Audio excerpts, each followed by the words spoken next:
In this video, I'm going to show you how to deploy a smart contract to a live testnet with Foundry, including creating an account that encrypts your private keys so you don't have to worry about pushing it to GitHub with a .env or passing your private keys manually every time you deploy a smart contract. This is considered best practice. Let's go.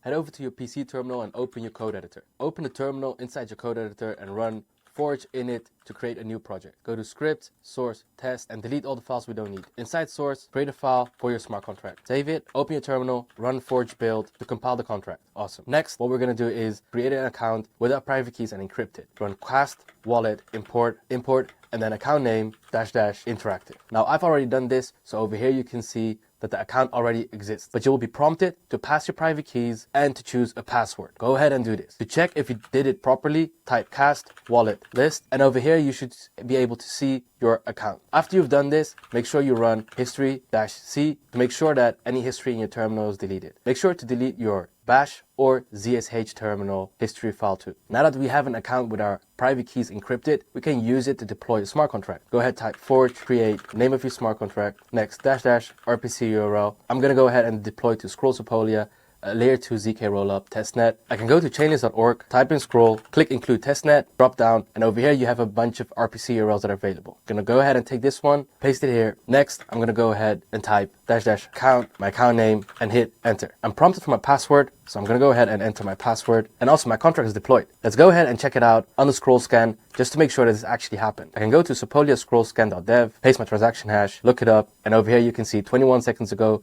we successfully deployed our smart contract. Using this method to encrypt your private keys is considered best practice, so make sure to use this one. In the next episode, we will see how to utilize this method by deploying a smart contract using a script. See you guys in the next one.